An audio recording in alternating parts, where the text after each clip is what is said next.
Hey guys, so I'm Maureen from Optimism. I work on infrastructure partnerships, so I'm actually the messenger for this presentation about retrofunding, retroactive public good funding, and so... Okay, now it's up and down, okay? Yeah, so this is spearheaded by my colleague Jonas, but I'll share some overview about what it is and the latest round we have going on. So first and foremost, retroactive public good funding. So public goods are a thing with a lot of impact and historically little funding. So don't get stuck up on the word public funding in this case. I mean, historically, it's sort of like something that delivers well-being to people. In this case, Web3, Optimism, et cetera, we think of it as essentially like what's contributing to building an open and fair internet owned by none. So with that being said, protocols, and this is an old graphic, please don't get stuck up on it, but protocols are essentially set up to incentivize like network security, right? Like not continuous improvement, not research and development. You can essentially see like Bitcoin, Ethereum back in the day were spending something like $16 million a day on security, and I think the Ethereum Foundation in like something like 2020 had a budget of like 30 million for the year. So that gives you an idea. And so with that in mind, like what's essentially like a sustainable mechanism that we can have in place to ensure funding of public goods and essentially make sure that impact gets rewarded. So at Optimism, we came up with something called Retroactive Public Goods Funding, previously known as RetroPGF and now known as RetroFunding.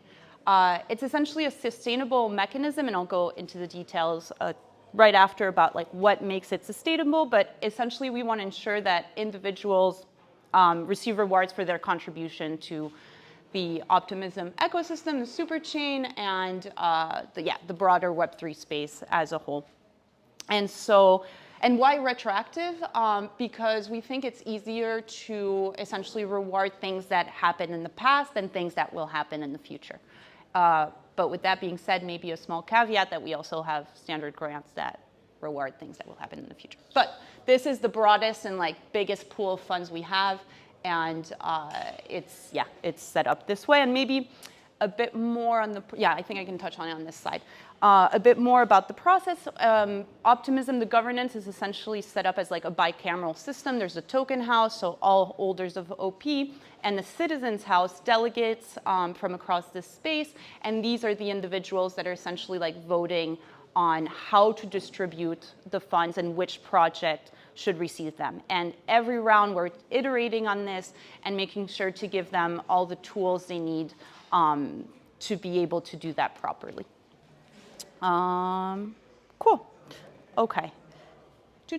Okay, yes, the master plan. So what about this makes it sustainable, right? So we think that the demand for OP block space, and when we say OP block space, it's OP mainnet and now the Superchain. Obviously that generates sequencer revenue. For OP mainnet specifically, 100% of sequencer revenue is earmarked for retrofunding. And for superchains, so networks, other networks built on the OP stack that are essentially giving back a portion of their sequencer revenue, 15%. Well, that entire chunk of change is also earmarked for retrofunding. So this is what makes it, well, if the flywheel is enacted, which then with this retro funding, we redistribute it to builders, to businesses, to open source project, all of this, we believe that this is going to essentially incentivize values to users and builders, and it's going to create this flywheel that's then going to create more demand for this block space and kick off this flywheel so that we eventually have an ongoing endless pool of funds to redistribute. So a little bit more, it's an ongoing process. It's a continuous experiment. Ever since Optimism was started in 2021, this has been set in place. So the first round was essentially $1 million back then because there was no OP. It was distributed to 58 open source projects. Then fast forward a year and a half in 2023, a bigger round, 10 million OP tokens. I think back then, I want to say we had 200 projects, so it's essentially like growing. Yeah, it's growing by an order of magnitude more or less each time. The latest round we had, 30 million OP tokens were distributed. And this upcoming round, so we've essentially like updated, and maybe, yes, let me go to the next one. So, as I said, this is a continuous experiment, right? So we're learning from each round, and we are redesigning the way the rounds are structured, the way the community is voting on it, the eligibility requirements. So this is a bit example of some feedback from round 2 and how it went to inform round 3 design. I'll leave this up so you guys can look a bit into it. But importantly, some more feedback from round 3 was that this last round was essentially open across all categories. So builders, so apps could apply, OP stack contributions, like, for example, open source clients like Geth, OP stack infrastructures, for example, like open source block explorers like Block Scout. So all this was lumped into one category and everybody could apply. And so this made it quite difficult for the citizens to be able to judge on all these different types of projects. So since then, we've restructured it now in its specific categories, with the upcoming one being builders, actually, apps. And other aspects that we've noted was that there wasn't essentially like standardized verifiable and comparable metrics. So this is also something that we've put in place for these upcoming rounds. And lastly, some of the feedback was that some projects felt like it could be a bit of a popularity contest to be able to get like the delegates' vote. So now we've changed it, and delegates don't vote on a specific project, but instead they vote on metrics. And those projects that meet those metrics, essentially then it gets distributed across all those projects. So yeah, just a bit of examples to show you how this is an evolving space. And yeah, my colleague Jonas essentially spends his time between rounds in focus groups, learning, taking the feedback, and ideally improving every round.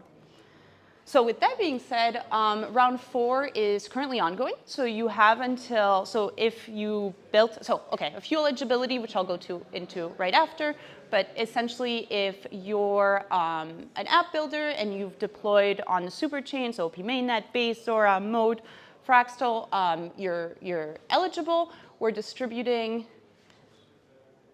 I want to say in this round, how many? 10 million OP in this round specifically. So you can go check it out at retrofunding.optimism.io.